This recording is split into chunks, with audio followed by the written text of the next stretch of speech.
اعوذ باللہ من الشیطان الرجیم بسم اللہ الرحمن الرحیم یا ایہا الذین آمنوا اجتنبوا کثیرا من الظن ان بعد الظن اثم ولا تجسسوا صدق اللہ العظیم وصدق رسولہ النبی الکریم وَنَحْنُ عَلَى ذَلِكَ لَمِنَ الشَّاهِدِينَ وَالشَّاكِرِينَ وَالْحَمْدُ لِلَّهِ رَبِّ الْعَالَمِينَ رَبِّ اشْرَحْ لِي صَدْرِي وَيَسِّرْ لِي أَمْرِي وَاحْلُلْ عُقْدَةً مِّن لِّسَانِي يَفْقَهُوا قَوْلِي إِنَّ اللَّهَ وَمَلَائِكَتَهُ يُصَلُّونَ عَلَى النَّبِيِّ يَا أَيُّهَا الَّذِينَ آمَنُوا صَلُّوا عَلَيْهِ وَسَلِّمُوا تَسْلِيمًا اللہم صلی علی سیدنا و مولانا محمد معدن الجود والکرم وآلہ وصحبہ وبارک وسلم۔ تمام تعریفیں، حمد و ثنا اللہ تعالیٰ جل مجدہ الکریم کے لیے، درود و سلام نبی اکرم نور مجسم شفیع معظم احمد مجتبیٰ جناب حضرت محمد مصطفیٰ صلی اللہ تعالیٰ علیہ وسلم کی ذات والا صفات کے لیے حمد و صلات کے بعد قرآن مجید سورۃ الحجرات کی آیت نمبر 12 میں اللہ کریم نے فرمایا یا ایھا الذین آمنوا اجتنبوا کثیرا من الظن ان بعد الظن اثم۔ اے ایمان والو، بہت سارے گمانوں سے، بہت سارے خیالوں سے بچو۔ فرمایا بعض گمان بھی، بعض خیال بھی گناہ ہیں۔ کیسے بچیں؟ فرمایا ولا تجسسوا، یہ جاسوسی چھوڑ دو، یہ کسی کی باتوں، چھپی ہوئی باتوں کو تلاش کرنا چھوڑ دو۔ اس سے تم گمانوں سے بچو گے، وسوسوں سے بچو گے، خیالات سے بچو گے۔ نفسیاتی طور پر جو لوگ پاک صاف ہوتے ہیں نا، ان کی زندگی مطمئن ہوتی ہے۔ بہت زیادہ مال، دولت، وجاہت، شہرت کے باوجود جو لوگ نفسیاتی طور پر کسی میل کچیل کا شکار ہوتے ہیں، ذہنی طور پر، وہ ساری صلاحیتوں کے باوجود بھی کمزور، بے چین اور بے سکون رہ جاتے ہیں۔ زندگی میں گمان، سوچ، اپنی نفسیات کو ہمیشہ اچھا رکھیں۔ کبھی بھی اپنے آپ کو الجھاؤ کا شکار نہ ہونے دیں۔ جس آدمی نے سکون لینا ہے اس نے بھی یہاں سے لینا ہے، اپنے اندر سے۔ جس نے مطمئن ہونا ہے اس نے بھی خود بخود ہی ہونا ہے، اور جس شخص نے بے سکون رہنا ہے اس نے بھی خود بخود ہی رہنا۔ میرے نبی کریم علیہ السلام نے اپنے صحابہ کو مطمئن زندگیاں فراہم کی، اطمینان بخش رویے حضور نے دیے۔ آپ غور فرمائیں گے کہ غریب ترین صحابہ بھی جب کوئی ان سے پوچھتا تھا کیفیت کیا ہے تو وہ کہتے تھے الحمدللہ، اللہ نے ہمیں نبی کریم کا غلام بنا دیا ہے۔ اب ہم خود اپنے آپ کو اتنا نفسیاتی طور پر کمزور کر لیتے ہیں، سوچ سوچ کے کہ فلانا بڑا ہو گیا ہے، میں چھوٹا رہ گیا ہوں، فلاں آدمی آگے نکل گیا ہے، میں پیچھے رہ گیا ہوں۔ یہ چیز انسان کو کمزور کرتی ہے۔ انسان اگر یہ تصور کر لے کہ جو میرے حق میں بہتر تھا میرے رب نے مجھے عطا کر دیا ہے، اسے سکون نصیب ہوتا ہے، پھر نفسیاتی مسائل ختم ہوتے ہیں۔ بڑے بڑے سمجھدار لوگوں کو کالا جادو ہو جاتا ہے، اور بڑے بڑے عقل مند لوگ ہوتے ہیں جن کی بھابھی انہیں نظر لگا دیتی ہے۔ بڑے بڑے سمجھدار لوگ ہوتے ہیں کہ جن کی دکان کے آگے کوئی تعویذ پھینک جاتا ہے۔ بڑے سمجھدار لوگ ہیں لیکن وہ چھوٹی چھوٹی باتوں سے اتنے کمزور ہو گئے کہ سانپ سے ڈرتے ڈرتے رسیوں سے بھی ڈرنا شروع کر دیا۔ رسیوں سے، وہ جی میں صبح کل چل رہا تھا تو میرے پیچھے کوئی چل رہا تھا تو میں نے کہا سایہ ہوگا آپ کا، وہی ساتھ چلتا ہے۔ ایک حدیث ہے ترمذی شریف کی، اسے یاد کر لیں، بڑا نفع دے گی۔ میرے نبی کریم علیہ السلام نے فرمایا اگر ساری دنیا مل کے بھی تیرا نقصان کرنا چاہے تو جب تک رب کی مشیت نہ ہو تیرا نقصان ہو نہیں سکتا۔ ختم ہو گئی بات۔ باہر آ جائیں اس چیز سے. اور فرمایا سارے زمانے کے لوگ مل کر تیرا نفع کرنا چاہیں تو جب تک اللہ نہ چاہے وہ تیرا کوئی نفع کر نہیں سکتے. نقصان بھی اللہ کی مشیت پہ ہے، نفع بھی اللہ کی رضا پہ ہے. تو پھر آپ بلا وجہ لوگوں کو دیکھ کر ٹینشن کیوں لیتے ہیں؟ پریشانی کاہے کی ہے؟ آزمائش کس بات کی ہے؟ اپنے آپ کو سکون دیں، اپنے آپ کو مطمئن کریں، کہیں رب بڑا ہی مہربان ہے، اس نے جہاں اچھا سمجھا ہے وہاں اس نے مجھے رکھا ہے. اپنے ذہن کو اطمینان دیں، سکون دیں. میرے نبی کریم علیہ الصلاۃ والسلام کی پوری حیات مبارکہ میں آپ کو شکوہ نہیں ملے گا کہیں بھی. حضور یتیم پیدا ہوئے، کتنی دفعہ آپ کو کتابوں میں ملتا ہے کہ حضور روئے ہوں کہ میرا باپ ہوتا تو ایسے ہوتا، میری اماں ہوتی تو ایسے ہوتی. ہم روز نہیں روتے. نبی کریم صلی اللہ تعالیٰ علیہ وسلم نے اپنی زندگی ساری آزمائشوں میں گزاری. کہیں آپ کو محسوس ہوتا ہے کہ نبی کریم صلی اللہ علیہ وسلم کسی کے پاس بیٹھے اور فرمایا آؤ میں تمہیں اپنے دکھ سناؤں؟ ہمیں تو مسئلہ بن گیا ہے، ہم لوگوں نے اپنے آپ کو غیر مطمئن بنا لیا ہے. ہم ان ساری چیزوں کی ڈیمانڈ کرتے ہیں جو ہمارے مالک نے مناسب نہیں سمجھی ہمیں دینی. ہمیں اپنے آپ کو مطمئن کرنا چاہیے، سکون میں رکھنا چاہیے. اگر آپ تھوڑا سا اپنے آپ کو سکون دیں، اطمینان دیں، کہیں الحمدللہ، اللہ تبارک و تعالی جہاں جس کو چاہتا ہے وہاں اسے بٹھا دیا کرتا ہے.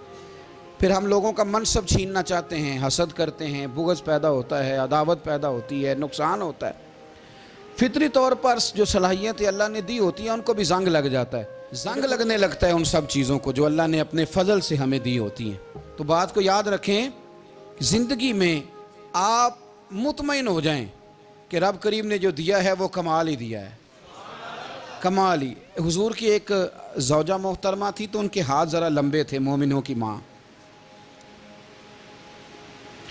بعض خواتین نے ان سے کہا کہ لمبے ہاتھوں والی. ہم بنا لیتے ہیں نا یہ بھی بات کہ اس کا ناک موٹا ہے تو اس کی آنکھیں چھوٹی ہیں تو اس کے کان بڑے ہیں تو اس کے ہاتھ کیسے ہیں. تو کہا لمبے ہاتھوں والی. تو وہ پریشان ہو گئی. نبی کریم علیہ السلام تشریف لائے. کیا ہوا؟ عرض کی یا رسول اللہ مجھے لمبے ہاتھوں والی کہتے ہیں. تو حضور فرمانے لگے یہ پریشان ہونے والی بات ہے کہ خوش ہونے والی بات؟ یا رسول اللہ کیا مطلب؟ فرمایا تو کہہ کہ رب نے لمبے ہاتھ اس لیے دیے ہیں تاکہ میں سخاوت زیادہ کر سکوں. میں سخاوت زیادہ، یہ جو میرا چہرہ ہے نا، یہ جو آپ کا چہرہ ہے، یہ آپ کی چاہت ہے کہ اللہ کی؟ فی ای صورت ما شاء رکبک. اللہ فرماتے ہیں جیسے میں نے چاہا ہے ویسے تجھے بنایا ہے. تو اگر میرا موٹا ناک، میری چھوٹی آنکھیں، میری بڑی آنکھیں، میرے چپٹے کان، یہ میرے تو نہیں، یہ تو میرے رب کی چاہت ہے. مجھے اپنے موٹے ہونٹوں سے نفرت کرنی چاہیے کہ اللہ کی چاہت سے پیار کرنا چاہیے؟ مجھے اپنے کالے رنگ پر پریشان رہنا چاہیے کہ رب کی چاہت پر مجھے پیار آنا چاہیے؟ اللہ کی چاہت پر پیار کر، یہ چاہت ہے اللہ کی، یہ چاہت ہے. تو اللہ کی چاہت سے محبت کر. تو پریشان ہو رہا ہے فلانے کا رنگ ہو رہا ہے تو میرا کالا ہے، فلانے کا مکان بڑا ہے تو میرا چھوٹا ہے، فلاں بڑی گاڑی میں کیسے بیٹھ گیا؟ بھئی اللہ نے چاہا تھا بیٹھ گیا. اللہ نے میرے لیے سائیکل پسند کی ہے، مجھے الحمدللہ کہہ کے سائیکل پہ بیٹھنا چاہیے. اس نے پسند کی ہے، اس کی رضا ہے کہ میں یہاں رہوں. تو ایک بات تو یہ ہمیشہ یاد رکھیں کہ آپ اپنے آپ کو مطمئن کریں، زندگی میں سکون دیں. نفسیاتی طور پر ہم بڑے ڈسٹرب اس لیے ہیں کہ ہم بے سکون رہتے ہیں جان بوجھ کے، وجہ ہی کوئی نہیں. لیکن جب تک زندگی ہے اللہ نے زندہ رکھنا ہے، اور جب وقت آ جانا ہے تو پھر کوئی ہمیں بچا سکتا. تو ٹینشن کس بات کی ہے؟ ڈپریشن کس بات کا ہے؟ ایک بات. دوسری بات یہ کہ دوسروں کی نفسیات کا بھی تھوڑا تھوڑا خیال کریں. ہم پتہ کیا چاہتے ہیں؟ سارے میرے مطابق چلیں، پھر نفسیاتی مسائل پیدا ہوتے ہیں. میرے ساتھ اگر 100 بندہ پیار کرتا ہے تو ان کے مطالبے الگ الگ ہیں. کوئی کہتا ہے جناب کو پیار ہی کرنا چاہیے، ہر ایک سے مسکرا کے ملنا چاہیے. کوئی کہتا ہے حضرت صاحب اتنا بھی پیار کریں تو لوگ نگل جاتے ہیں، تھوڑی ڈنڈی پٹی بھی ہونی چاہیے. دونوں قسم کے لوگ ہیں نا جی. ایک وہ شخص ہے جو کہتا ہے اتنا بڑا مجمع ہے تو 2 سیکیورٹی گارڈ بھی ہونے چاہیے. تیسرا کہتا ہے جی عجیب عجیب لگتا ہے، ایک گارڈ رکھے ہوں کسی بندے نے، کسی بڑے تو یہ ہر بندے کا مطالبہ. اب آپ نے کیا کرنا ہے؟ آپ نے لوگوں کے مزاج کی رعایت کرنی ہے. جہاں تک آپ پیار کر سکیں آپ نے کرنا ہے. جہاں تک محبت کر سکیں آپ نے محبت. نبی پاک نا بچوں کے مزاج کا خیال کرتے, چھوٹے بچوں. حضور پاک سے گزرتے تو فرماتے السلام علیکم. ایک بچے نے نا حضور کے کپڑوں پر پیشاب کر دیا تھا.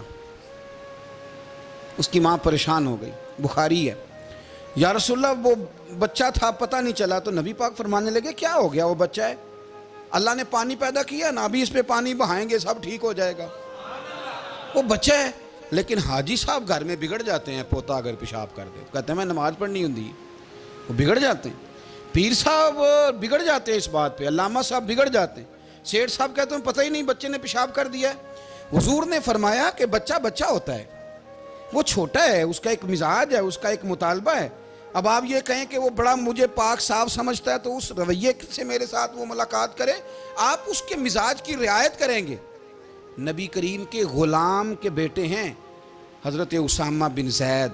نواسوں کی بات نہیں سنا رہا. زید بن حارثہ حضور کے غلام تھے, ان کے بیٹے ہیں. چھوٹی عمر تھی, ناک بہ رہا تھا. ویسے دادا جی ناک صاف کر دیتے ہیں پوتے کا؟ ہو سکتا ہے وہ ڈانٹ دیں کہ چل دوڑ جا, کتنا گندا. اماں سے کہا تیرا ناک صاف کرے, چل نالائق. نانا بھی کہا چل بھاگ جا. کیونکہ وہ حاجی صاحب نے وضو کرنا ہے, نماز پڑھنی ہے, تو ان کے قریب یہ چیز آگے تو بڑا مسئلہ بن جائے گا. نبی کریم صلی اللہ علیہ وسلم نے کہا عائشہ اسامہ کی ناک بہ رہی ہے, صاف کر دو. حضرت عائشہ کہتی ہے میں ذرا اٹھی کو کپڑا دیکھ لو تو حضور جلدی سے اٹھے. ایک روایت تو یہ ہے کہ حضور نے ناک پونچھ دیا, اور دوسری میں کہ نبی پاک قریب پہنچ گئے. جناب عائشہ کہتے ہیں میں نے ہاتھ پکڑ لیا. میں نے کہا حضور کپڑا لینے گئی تھی, آ گئی ہیں. کہتے ہیں میں نے اپنے ہاتھوں سے ان کی ناک صاف کر دی, ریٹ صاف کر دیا. اللہ کے رسول گویا میری طرف دیکھ کے مسکرائے. حضور راضی ہوئے. بچے تو بچے ہوتے ہیں, بچے تو بچے ہوتے ہیں. اب آپ کو بچہ حاجی صاحب مانے, پہلے نمازی صاحب مانے, آپ کو پہلے بچہ جو ہے وہ بڑا سیاںہ مانے, سمجھدار مانے, عقل مند مانے, پیر صاحب مانے. چھوٹا بچہ تو وہ نہیں مان سکتا. آپ اس کی نفسیات کے مطابق اس کے ساتھ چلیں. آپ رویہ وہ رکھیں کہ وہ بچہ ہے, وہ چھوٹا ہے. حضور بچوں کے پاس سے گزرتے تھے تو انہیں سلام کہتے تھے. آپ بھی کہتے ہیں, آج سے کہیں گے. حضور گزرتے چھوٹے کہتے السلام علیکم. اور نبی پاک صلی اللہ علیہ وسلم کبھی کبھی نا بچے کھیل رہے ہوتے تو حضور بیٹھ جاتے, فرماتے یار میرے سینے سے تو لگو. حضور زمین پہ بیٹھ جاتے, بچہ یوں ہاتھ پہ, بچہ دوڑا آتا, حضور کے سینے سے جب لگتا تو نبی پاک گر جاتے اور فرماتے اوئے ہوئے تم نے تو مجھے گرا ہی دیا ہے. یہ بچوں کے ساتھ آپ جو رویہ رکھیں گے وہ میٹھا ہوگا. اب آپ کہیں کہ چونکہ اب میں ایک عہدے پہ ہوں, میں ایک منصب پہ ہوں, تو یہ آپ کی نفسیاتی کمزوری ہے. پھر کیا ہوتا ہے, بچوں کو ڈانٹ کے رکھا جاتا ہے, بے جا ڈانٹ ڈپٹ, بے جا سختی, اور بے جا ان کے ساتھ رویے, اور ان کے ساتھ بڑی عجیب و غریب قسم کی جو ہے وہ ہماری جو ہے وہ گھٹن, گیپ آ جاتا ہے بچوں کے درمیان. بچے, میں کہا کرتا ہوں, پھر بچے ہمیں دکھ نہیں سناتے, وہ پھر غلط آدمی کو دوست بناتے ہیں, پھر اس غلط آدمی کو اپنی بات بتاتے ہیں, غلط آدمی رازدار بن جاتا ہے. آپ ان کی نفسیات کے مطابق ان سے پیار کریں, انہیں ٹائم دیں. آپ دیکھیں یہ کیا سوچتے ہیں, کیا کہتے ہیں, کس طرح کا ان کا رویہ ہے بچوں کے ساتھ. پھر نوجوان جب کوئی ہو جاتا ہے تو اس کی سوچیں جوان ہو جاتی ہیں. نوجوانوں سے معذرت کے ساتھ نبی پاک علیہ السلام نے نوجوانوں کی حکومت سے پناہ مانگی, نوجوانوں کی حکومت سے پناہ مانگی ہے. اس لیے کہ نوجوان بڑی جلدی پیار بھی کرتا ہے اور بڑی جلدی نفرت بھی کرتا ہے. سوچیں مضبوط نہیں ہوتی. نوجوان آدمی, جوان آدمی, بکھری ہوئی سوچیں ہوتی. میرے رسول کریم صلی اللہ علیہ وسلم نوجوانوں سے ان کے مزاج کے مطابق ڈیل کرتے تھے, ان کی طبیعت کے مطابق ان کی ذہن سازی کرتے تھے. ہم نا جوانوں کو وقت نہیں دیتے, ہم مطالبہ کرتے ہیں نوجوان سے کہ وہ ہے نوجوان باتیں بوڑھوں والی کرے. اگر جوانی میں بوڑھوں والی باتیں کرے تو پھر تو شیخ سعدی کہتے ہیں سارے بوڑھے چھوڑ کے اس نوجوان کے پاس بیٹھو, اس کے پاس فیض زیادہ ہے. اگر ایسا ہو جائے, کیونکہ در جوانی توبہ کردن شیوائے پیغمبری, یہ تو اچھی بات ہے. لیکن میرے عزیز اگر ایسا نہ ہو, ایسا ممکن نہ ہو, تو پھر نوجوان کو آپ اس کی طبیعت کے مطابق ڈیل کریں. آپ اس کی سوچ دیکھیں, اس کا رویہ دیکھیں, اس سے پیار کریں. نبی کریم علیہ السلام کے پاس ایک نوجوان داخل ہوا، اندر داخل ہوتے ہی اس نے فٹافٹ ایک بات کر دی، کہنے لگا یا رسول اللہ مجھے زنا کی اجازت دے دیں،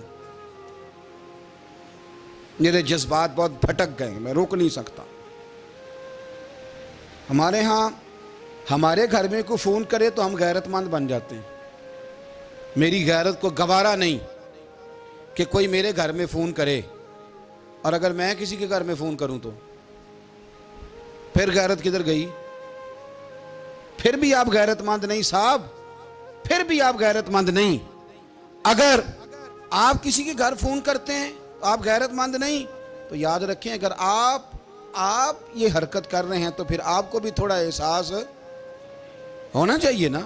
نبی کریم صلی اللہ تعالیٰ علیہ وسلم سے اس نے کہا مجھے زنا کی اجازت دیں دے، حضور فرمانے لگے آگے آ جاؤ۔ حضرت عمر کہتے ہیں مجھے بڑا غصہ تھا، میرا دل کر رہا تھا اٹھوں اور 2 تھپڑ ماروں اسے، طریقہ ہے بات کرنے کا۔ حضور نے بلایا، پاس بٹھایا، تھپکی دی، فرمایا ایک بات تو بتا، تیرے سوال کا جواب پھر دیتا ہوں، ایک بات تو بتا یا رسول اللہ صلی اللہ تعالی وسلم ارشاد فرمائیے۔ حضور فرمانے لگے تو پسند کرتا ہے کہ تیری بہن کے ساتھ کوئی زنا کرے؟ پسند کرتا ہے تو کہ تیری بہن کے ساتھ کوئی زنا کرے؟ کہنے لگا حضور میں بات بھی سننا پسند نہیں کرتا۔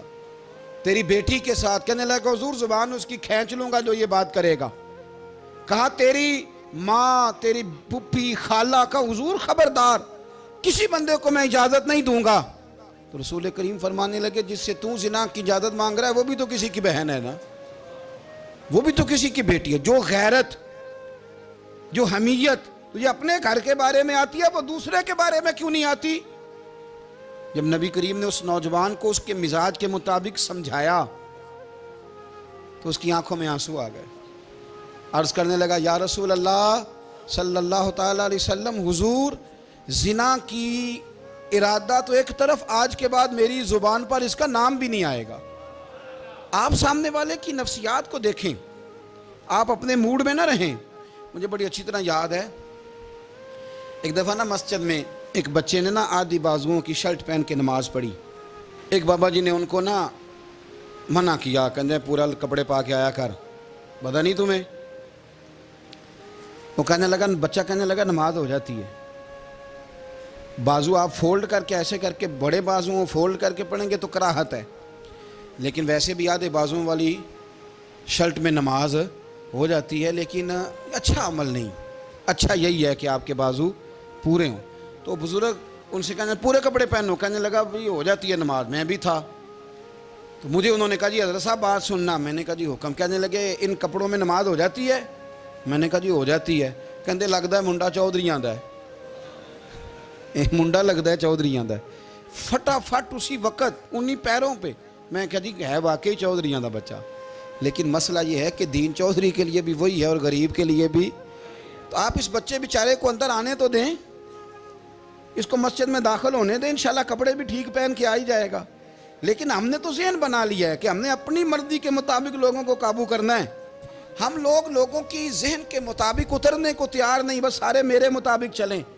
یہ تو بات کو پیشوا کرے گا، مقتدا کرے گا، وہ بھی سمجھائے گا۔ رسول کریم علیہ الصلاۃ والسلام لوگوں کو جبرن نہیں جھکاتے تھے، حضور دلائل دیتے تھے۔ نوجوان بچوں کو موقع دیں، انہیں سمجھائیں، انہیں قائل کریں، ان سے پیار کریں، ان کی نفسیات کو سمجھیں، اس کے مطابق ان کے ساتھ آپ ڈیل کریں، پھر آگے بڑھیں۔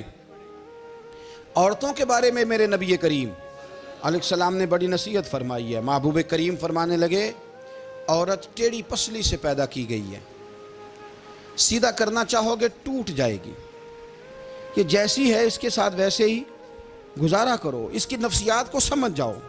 عورت تھوڑا سا چاہتی ہے کہ وہ کھانا پکائے تو اس کی تعریف کر دی جائے، تو بھئی کھڑی ہے صبح سے باورچی خانے میں، 2 لفظ بولنے میں کوئی حرج ہے؟ اور اگر کبھی نمک زیادہ ہو بھی جائے تو کیا خیال ہے بیوی جان بوجھ کے زیادہ ڈالتی ہے؟ اس کا شوق ہے کہ اس کی انسلٹ ہو؟ ہمارا رویہ اتنا سخت ہوتا ہے، بعض اوقات اتنا تکلیف دہ ہوتا ہے کہ اس سے جذبات کو ٹھیس پہنچتی ہے، مزاج میں خرابی آتی ہے۔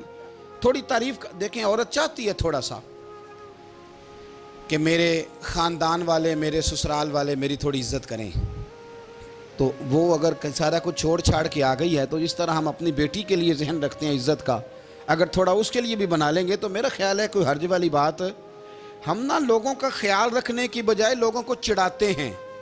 ناراض تو نہیں ہو جائیں گے آپ؟ نہیں رہن دینے ہیں، لگتا ہے تو ہو جانا ہے بھائی. چڑھاتے ہیں لوگ. کسی نے کہہ دیا نا کہ یہ میرے گھر نہ آئے آج کے بعد، باپ نے بیٹے کو کہہ دیا یہ تیرا رشتہ دار نہ آئے، وہ کہتا ہے تو سویرے ضرور آئیں، ویکھاں گا تینوں کیڑا ڈکدا ہے، آنا صبح. وہ کسی نے کہہ دیا نا اس گلی سے نہ گزرنا، کہنا میں ابھی گزروں گا، تو دیکھ لے جو تو نے کرنا ہے. ہم لوگوں کی نفسیات کے بلکہ پتہ چل جائے نا فلانے کو فلان چیز بری لگتی ہے، اس کو لوگ زبردستی کرتے ہیں، چڑھاتے ہیں، نفرتیں پیدا کرتے ہیں، اس کے اندر غرور لاتے ہیں، مزاج کے اندر چڑچڑاپن پیدا کرتے ہیں. یہ کام نہ کریں.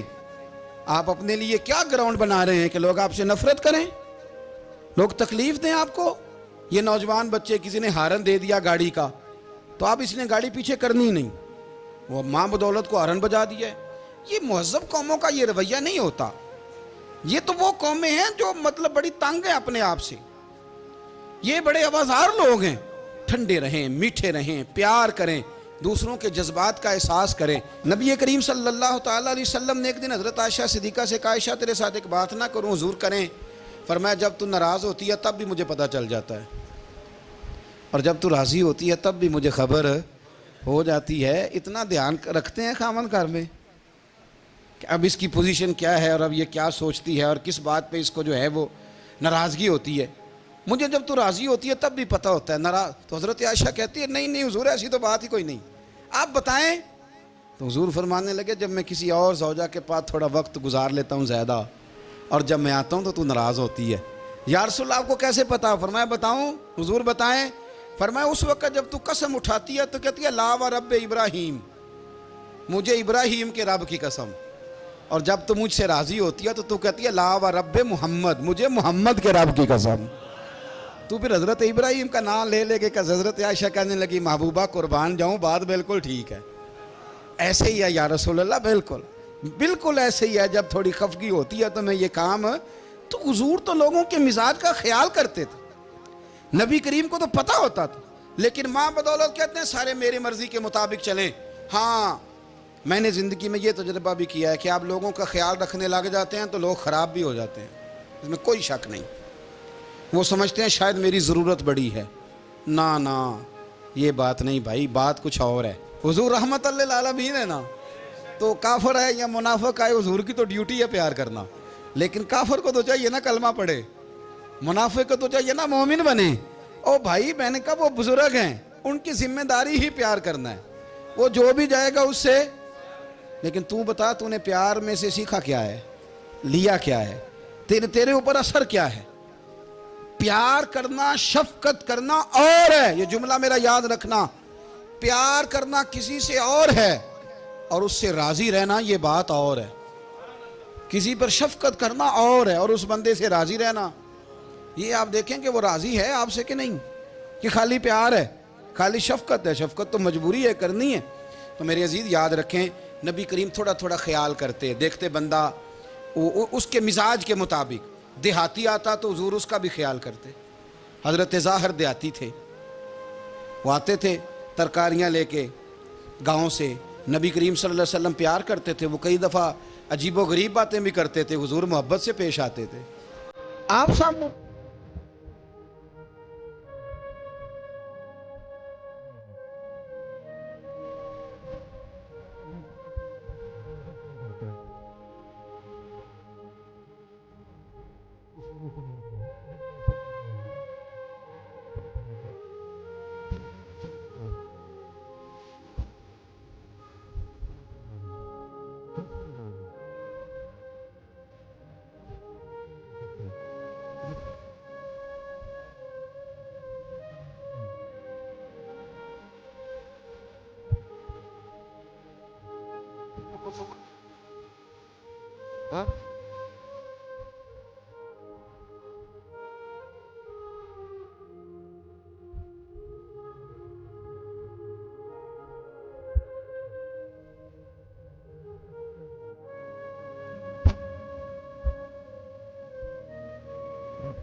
خیال کرتے، ان کی طبیعت کا خیال کرتے، ان کے معاملات کو دیکھتے.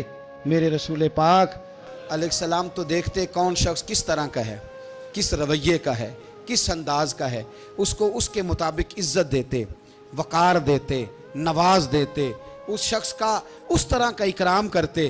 میرے نبی کریم صلی اللہ علیہ وسلم فرماتے ہیں میں نے معراج کی رات میں نے جنت میں ایک محل دیکھا. میرا دل کیا میں اندر سے جا کے دیکھوں، پر اس کے دروازے کے قریب گیا تو عمر فاروق کا نام لکھا تھا۔ فرماتے ہیں میں نے کہا عمر ذرا طبیعت کا سخت ہے، تو اس نے کہنا ہے قانون یہ ہے کہ پہلے اجازت لو پھر کسی کے گھر جاؤ۔ چلو ہم نہیں جاتے، عمر سے پوچھ کے چلے جائیں گے، گھر جو عمر کا ہے۔ نہیں، آپ کو سمجھ آئی میری بات کی؟ یار نہیں سمجھے، جن کے قدموں کے صدقے گھر ملا ہے، اگر وہ یہ خیال کرتے ہیں کہ سامنے والے سے پوچھ لینا چاہیے، نہیں آپ نہیں سمجھے۔ او بھائی، جن کے برکت سے وہ مکان ملا ہے، اگر وہ مزاج کا اتنا خیال رکھتے ہیں تو پھر مزاج رسول کا بھی تو خیال ہونا چاہیے نا۔ پھر مزاج سنو، پھر نبی کریم صلی اللہ علیہ وسلم واپس آئے، حضور نے بتایا وہ عمر تیرا مکان بڑا پسند ہے یار، میں اندر جانے لگا تھا، دروازے پہ حور بھی بیٹھی تھی، جانے لگا تھا اندر، تو وہ نا میں اس لیے نہیں گیا کہ عمر قانون کو بڑا پابند ہے، اس نے کہنا ہے کہ قانون تو اجازت لے کے جاؤ۔ حضرت عمر رو پڑے، عرض کرنے لگے حضور میں کہاں اور جنت کا مکان کہاں؟ مختصر سی میری کہانی ہے، یہ جو بھی ہے آپ کی مہربانی ہے۔ تو حضرت عمر رو پڑے، لیکن میرے رسول کریم صلی اللہ علیہ وسلم اب اتنا حضور خیال کرتے تو جناب عمر پتہ کون تھے؟ جرت نہیں تھی کسی مائی کے لال کی کہ عمر کے سامنے کھڑا ہو سکے۔ ہاں جس کے سامنے شیطان نہ ٹھہر سکے، نکل جاتا ہے شیطان بھی، لیکن صحابہ کہتے ہیں جب کبھی حضور کے چہرے پہ شکن آتی تو اتنا وجود ہم نے کسی کا کامتے نہیں دیکھا جتنا عمر کانپا کرتے تھے۔ کب کبھی طاری ہوتی تھی، وہ دلیر میں کہیں اور ہوں، یہاں تو میں غلام ہوں، یہاں تو میں نوکر ہوں، دعا منگیا کرو سنگیو کتے مرشد نہ روس جاؤ۔ رو پڑتے، اور طریقہ کیا ہوتا؟ زمین پہ کونیاں رکھ کے نا، کونیاں گھٹنے، اب میں آپ کو کر کے کیسے دکھاؤں، حدیث صحیح میں موجود، یہ کونیاں زمین پہ رکھ کے نا، جیسے بچے نہیں چلتے، کونیاں دونوں زمین پہ حضرت عمر رکھ دیتے، اور یوں کونیاں رکھ کے تو یوں ہاتھ باندھ دیتے حضور کے سامنے، نیچے کونیاں اور ہاتھ باندھتے، اور پھر روتے جب حضور ناراض ہوتے تو کسی اور سے ناراض ہے نبی پاک، عمر سے نہیں، تو یوں دونوں ہاتھ بچھا دیتے، یوں ہاتھ باندھتے اور کہتے رضیت باللہ ربا وبالاسلام دینم ونبینا محمد صلی اللہ علیہ وسلم۔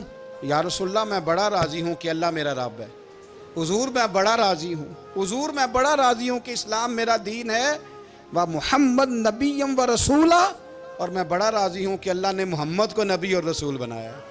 حضور بڑا راضی ہوں، مہربانی فرما، بڑا راضی۔ یہاں پیر سید علی حسین شاہ صاحب اشرفی رحمۃ اللہ علیہ کچوشا شریف کے بزرگ تھے، اور شان یہ تھی کہ چہرہ غوث پاک سے ملتا تھا۔ وہ تھوڑا سما کے قائل تھے، سما کے، یعنی وہ والا سما نہیں جو اب ڈھول ڈمکے کے ساتھ ہوتا ہے، کچھ اس میں اشعار پڑے جاتے تھے، اور بعض ایسے شعر تھے جن پر باپ بزرگ کہتے تھے نہیں ہونے چاہیے، یہ رائے کا اختلاف۔ ان کے یہاں ایک خلیفہ تھے سید ابو البرکات شاہ صاحب، مفتی اعظم پاکستان، وہ خلیفہ ہیں لیکن بڑے عالم تھے۔ سید صاحب یہاں آئے تو لوگوں نے کہا حضور کو شعر پڑھیں، تو آپ فرمانے لگے یہ میرا مرید مفتی اعظم ہے، یہ منع کرتا ہے، یہ ان باتوں سے منع کرتا ہے، تو یہاں نہیں پڑھنے۔ لوگوں نے کہا حضور مرید کی بھی ماننی ہے، میں نرا مرید نہیں، مفتی بھی تو ہے نا، قرآن و سنت کی روشنی میں منع کرتا ہے۔ تو اتنا لوگ خیال کر لیتے تھے دوسروں کے مزاج، اور یارو ہم تو بوجھ بنتے ہیں، ہم تو چڑھاتے ہیں جس کے، اور میں دیکھتا ہوں دنیا چڑھ چڑھ کے پاگل ہو گئی، چڑھاتے ہیں ایک دوسرے کو، تکلیف دیتے ہیں، اذیت میں مبتلا کرتے ہیں۔ ہم لوگوں نے اب تھپڑ مارنے بند کر دیے ہوئے ہیں، اب ہم ڈنڈے نہیں مارتے، اب ہم نفسیاتی تکلیفیں دیتے ہیں، نفسیاتی ذہنی طور پر ٹارچر کرتے ہیں، ہم لوگوں کو اتنا تکلیف میں مبتلا کرتے ہیں کہ لوگ پاگل ہونے کے قریب آ جاتے ہیں، خودکشیاں ہونے لگی ہیں۔ اگر ہم نفسیاتی طور پر پیار کریں، سامنے والے کو ذرا عزت دیں، ذرا اس کے جذبات کا خیال کریں، ذرا اس کی طبیعت کے مطابق چلے، ذرا تھوڑا سا محبت کر لیں، پیار کر لیں، بڑی دنیا بچ جائے گی، بڑے سارے لوگ قریب آ جائیں گے۔ میرے رسول پاک علیہ الصلاۃ والسلام نا بمنزلہ طاقت کے بوجھ ڈالتے تھے، بمنزلہ طاقت کے۔ حضور نام لے کے بھی کہہ سکتے تھے عبد الرحمن تو مالدار ہے، دے اتنے پیسے جہاد میں، عمر تو مالدار ہے، دے پیسے، عثمان غنی دے، یہ نہیں حضور نے کبھی فرما، اعلان کر دیا بھئی جہاد کا موقع ہے، اپنا اپنا حصہ ڈالو۔ حضور کسی شخص پر کوئی بوجھ، اپنے آپ کو بوجھ نہ بنائیں۔ اسلام نفسیاتی مسائل کا حل بتاتا ہے کہ آپ پیار کریں۔ میں اکثر کہتا ہوں کہ ہمارے گھروں میں بہت سارے بیمار ایسے ہیں جنہیں دوائی کی نہیں، ہماری توجہ کی ضرورت ہے۔ بہت سارے بیمار اس قسم کے ہیں جنہیں صرف آپ کی مسکراہٹ کی ضرورت ہے، جنہیں صرف آپ کا دھیان رکھنے کی ضرورت ہے۔ آپ تھوڑا دھیان کریں، تھوڑا پیار کریں۔ اگر آپ کو لگتا ہے نا کہ سامنے والے کے مکان کے آگے کوڑا پھینکنے سے اس کو ذہنی اذیت ہوتی ہے، تو خدا را آپ کو پتہ ہے مسلمان خوش ہو جائے تو اللہ بھی خوش ہو جاتا ہے، اور حضور فرماتے ہیں مسلمان کو تکلیف ہو تو مجھے بھی تکلیف ہوتی۔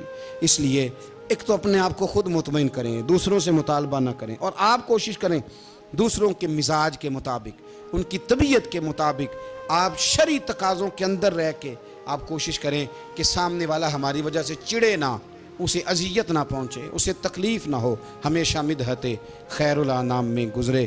دعا ہے یہ عمر درود و سلام میں گزرے۔